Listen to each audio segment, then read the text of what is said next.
When African wild dogs explode into action, there's something almost supernatural about their precision. These aren't random attacks or chaotic pursuits. This is calculated warfare. Watch them closely, and you'll notice something remarkable. They don't just chase their prey, they choreograph the entire encounter. One dog cuts left, another sweeps right, a third maintains steady pressure from behind. They're not just running, they're thinking, communicating, executing a strategy that would make military tacticians nod in respect. There's no hesitation in their movements, no second guessing. The pack erupts forward as a single organism, and in that moment, escape routes that seemed wide open seconds ago suddenly collapse like a net drawing tight. This is coordination refined over millions of years of evolution, where those who couldn't work together simply didn't survive to pass on their genes.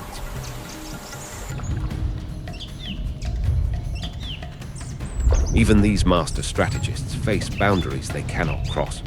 The savanna is a patchwork of invisible borders, territories where power shifts as dramatically as day turning to night. The wetlands represent one of these crucial convergence zones, places where different worlds collide and the rules suddenly change. When those wild dogs that dominated the dry grasslands approach the water's edge, they enter a domain where their speed and coordination mean absolutely nothing. Beneath that murky, opaque surface, crocodiles wait with the patience of stones, their massive bodies perfectly still, their ancient eyes watching. These ambush predators have turned stillness into an art form, and the water is their gallery. When temperatures soar and the heat becomes unbearable, even the most cautious animals must drink, must cool themselves, must lower their guard for just a moment. And that's all it takes. 1 second of inattention near the mud, one step too close to the bank, and every advantage that speed and agility once provided evaporates like morning mist.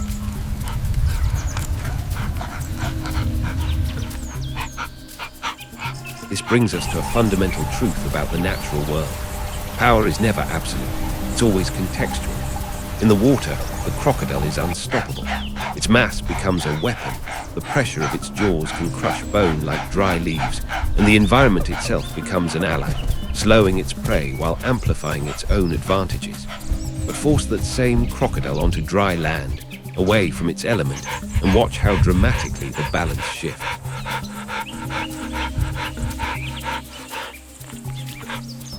Suddenly, those short legs that propel it through water with such grace become liabilities.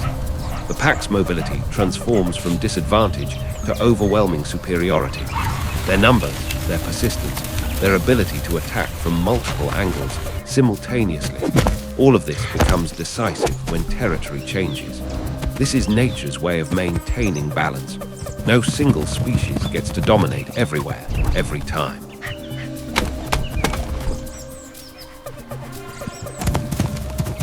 So what makes these wild dogs so successful despite not being the biggest or strongest predators on the savanna? The answer lies in their remarkable physiology and ironclad social discipline. Their long, slender limbs aren't just for speed, they're radiators, helping dissipate heat during prolonged chases. Those oversized ears that give them such an alert appearance, they're actually sophisticated cooling systems, allowing blood to release heat as it flows through the thin tissue.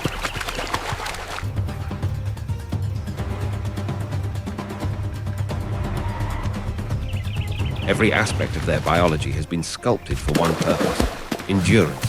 While a cheetah exhausts itself in a spectacular but brief sprint, wild dogs can maintain a steady, relentless pace for miles. They transform stamina into a lethal weapon, understanding intuitively what marathon runners learn through experience, that consistency beats intensity over the long haul. Their social structure reinforces this advantage through strict role assignment.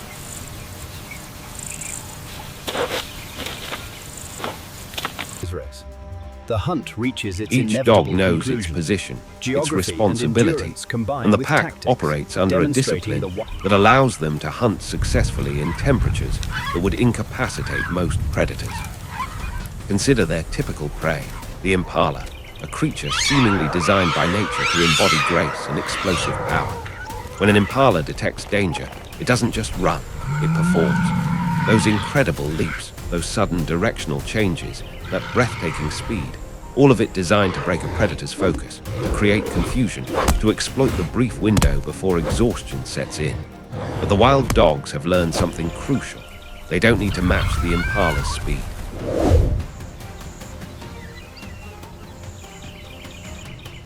They simply need to outlast it. Instead of sprinting to catch up during those spectacular bursts of acceleration, the pack maintains steady pressure, never quite catching up, but never falling behind either. They force their prey to keep running, to keep leaping, to keep burning through energy reserves at an unsustainable rate. It's psychological warfare as much as physical pursuit. The impala's own physiology becomes its enemy. Those fast twitch muscles that enable such explosive speed fatigue rapidly. The heart rate spikes to dangerous levels. Lactic acid builds in the muscles. Eventually, the mathematics of biology take over. Speed gives way to stumbling, agility dissolves into desperation, and what began as a spectacular display of athleticism ends in exhaustion. The pack doesn't win through force, they win through patience.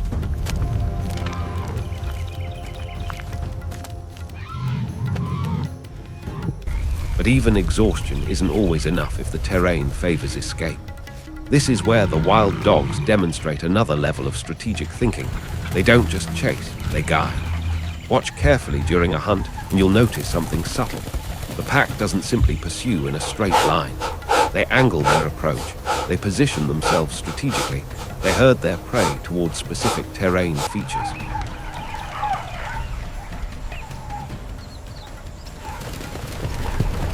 Shallow water and mud become allies in the hunt, neutralizing those explosive leaps and sharp turns that make impalas so difficult to catch on solid ground.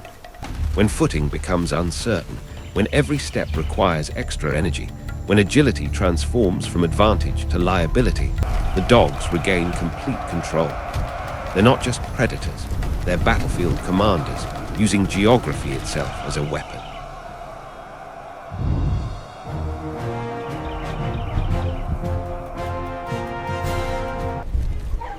Yet for all their tactical brilliance, wild dogs know when aggression must yield to patience. When they encounter troops of baboons, those socially organized primates with impressive canine teeth and powerful builds, the dog's entire strategy shifts. There's no explosive charge, no coordinated sprint. Instead, the pack settles into wait. Baboons are formidable opponents when they stand together, when adult males can coordinate their defense, when the troop maintains cohesion.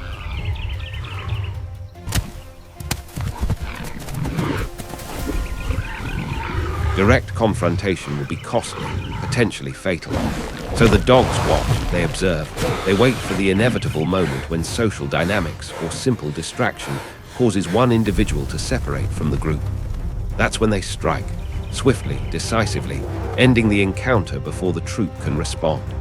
It's calculated risk management, proof that intelligence means knowing not just how to fight, but when not to. Isolation and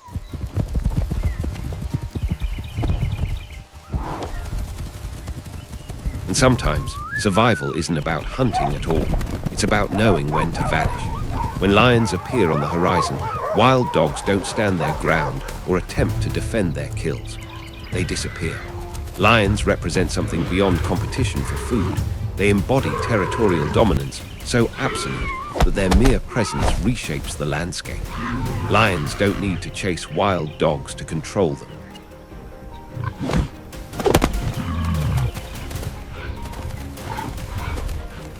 Their power works through displacement, through the unspoken understanding that certain areas, certain times, certain circumstances belong to the apex predator. The dog's response reveals a different kind of intelligence, the wisdom of restraint, the survival value of knowing when avoidance trumps confrontation. Pride has no place in nature's economy. Only survivors get to hunt another day.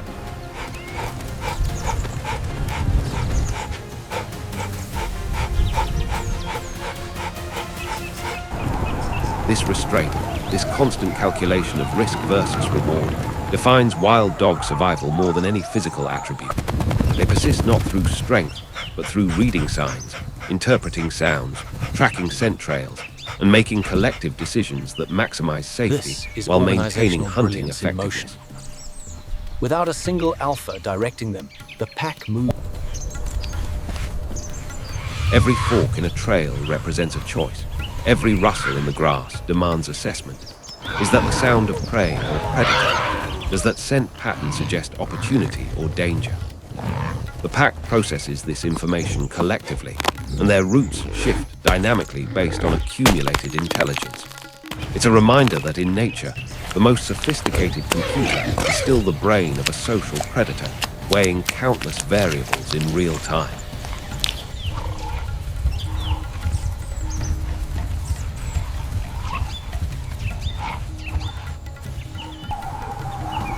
Yet even with all this caution and intelligence, opportunity sometimes arrives on such a massive scale that it cannot be ignored. The great wildebeest migrations represent this paradox, abundance mixed inextricably with danger. Hundreds of thousands of animals moving across the landscape, a buffet that seems inexhaustible. But chaos is dangerous, and panic is contagious in herds of this size. The wild dogs don't dive into the middle of this maelstrom.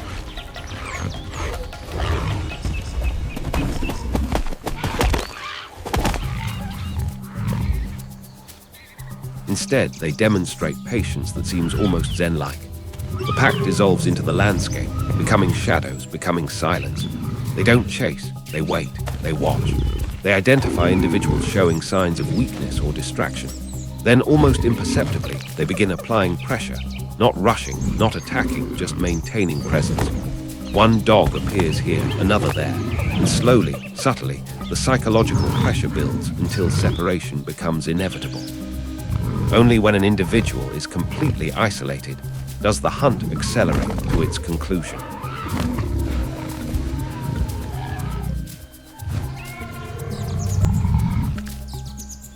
Even when hunting larger prey, wild dogs never forget that confidence can be fatal. A wildebeest or zebra, cornered and desperate, becomes dangerous in ways that might not be immediately obvious. Those horns aren't decorative. They're weapons capable of goring a dog badly enough to ensure infection and death days later. That mass, when thrown with the energy of desperation, can break bones.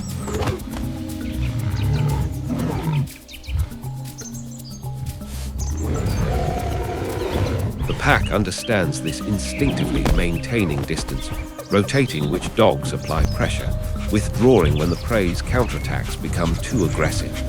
Success emerges not from blind persistence, but from judgment, knowing when to press, when to back off, understanding that living to hunt tomorrow matters more than any single kill today.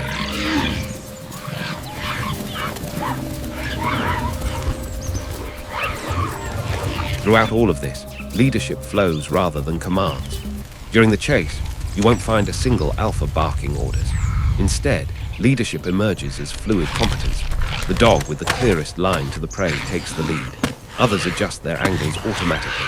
Role assignments happen through instinct refined by countless hunts together. One gazelle looking Direction, the wrong timing, way, another grazing too far all of it from the group. coordinates without obvious communication, creating controlled execution where energy is conserved and shared. It's organizational brilliance emerging from collective understanding rather than hierarchical control. Shifting with absolute finality.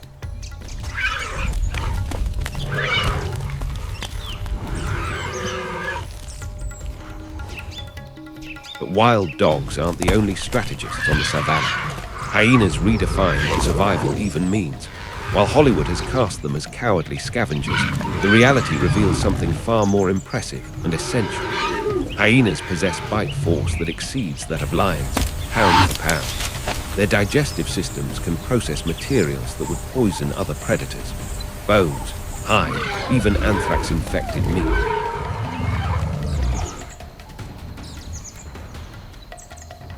The hyena clan claims victory through simple mathematics, the leopard having more They to lose extract than nutritional any single value kill from what is worth. others abandon, and in doing so, they prevent decay and disease from spreading across the ecosystem. They're not just survivors, they're sanitation engineers, maintaining the health of the entire system. The social complexity of spotted hyenas rivals that of primates.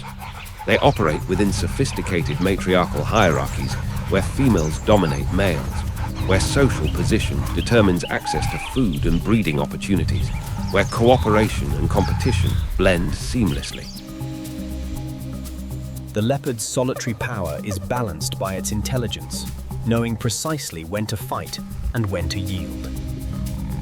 These aren't simple scavengers waiting for scraps. They're effective hunters in their own right, capable of bringing down prey as large as wildebeest through coordinated attacks that demonstrate strategic thinking, every bit as sophisticated as that of wild dogs or lions.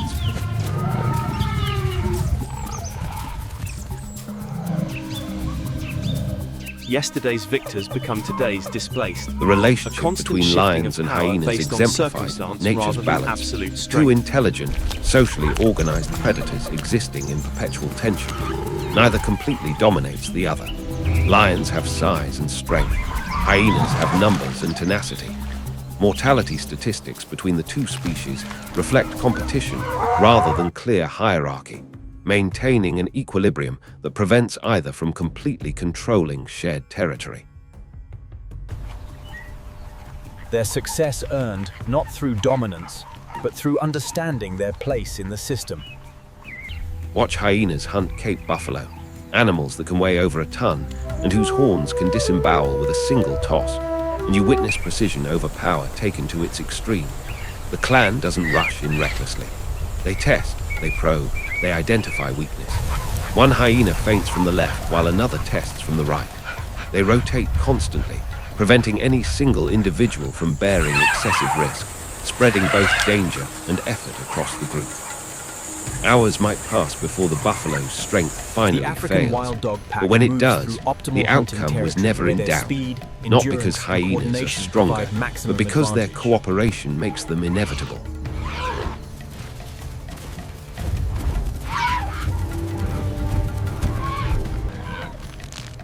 The spotted hyena Even clan against operates vigilant within a antelope, sophisticated hyenas succeed through something matriarchal subtle, society. patience married to opportunism.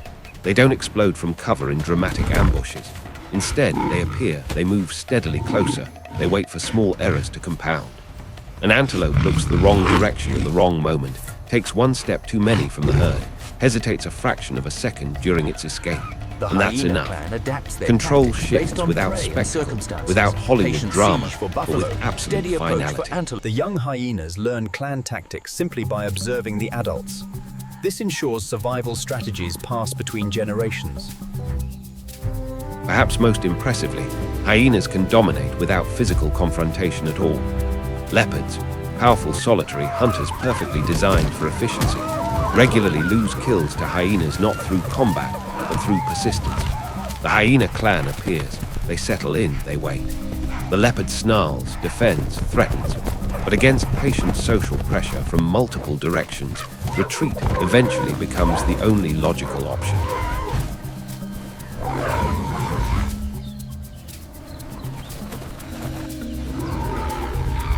The hyenas win through simple mathematics. The leopard has more to lose, and no kill is worth serious injury when you hunt alone. Across all these predators, wild dogs, lions, hyenas, a pattern emerges that should give us pause. The savanna doesn't reward raw strength or speed alone.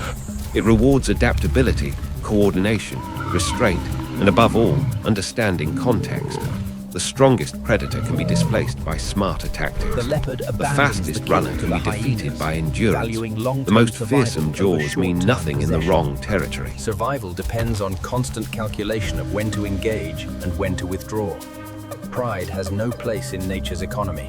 As the sun sets and dust settles across the plains, the system resets itself. No victory is permanent. No advantage is guaranteed. The pack that succeeded today might face displacement tomorrow. The predator becomes prey. The hunter becomes the hunted. Beyond the frame of our observation, beyond the dramatic moments we witness, the rhythm continues, silent, relentless, and unchanged.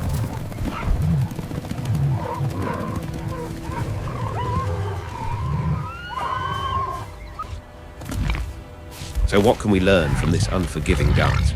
Perhaps the most important lesson is this. Success rarely comes from being the strongest or the fastest. It comes from understanding your environment, knowing your limitations, and working effectively with others. The wild dogs survive African not because they savanna can defeat ecosystem every opponent, awakening to but because new they know game. when to fight and Lions when to and flee. gazelles. The hyenas surviving thrive through not through understanding brute rather force, than force. but through The adaptability landscape, a and living cooperation. testament to how intelligence defeats Even in brute our own power lives, every time. we face Their territories story where is our strengths continuing become beyond our weaknesses, observation. where our usual The rhythm, strategies fail, relentless where success and demands that we unchanged. recognize context and adjust accordingly. Intelligence, cooperation, and adaptability ensure survival. Thank you for taking this journey with me into the heart of the savanna. I hope these stories stay with you, that they change how you see both nature and your own challenges. If you found value in this story, if it made you think differently about survival and strategy, do me a favor, hit that subscribe button and join our community of curious minds. Share this with someone who needs a reminder that intelligence beats brute force every time. Let's keep exploring these incredible lessons together. Until next time.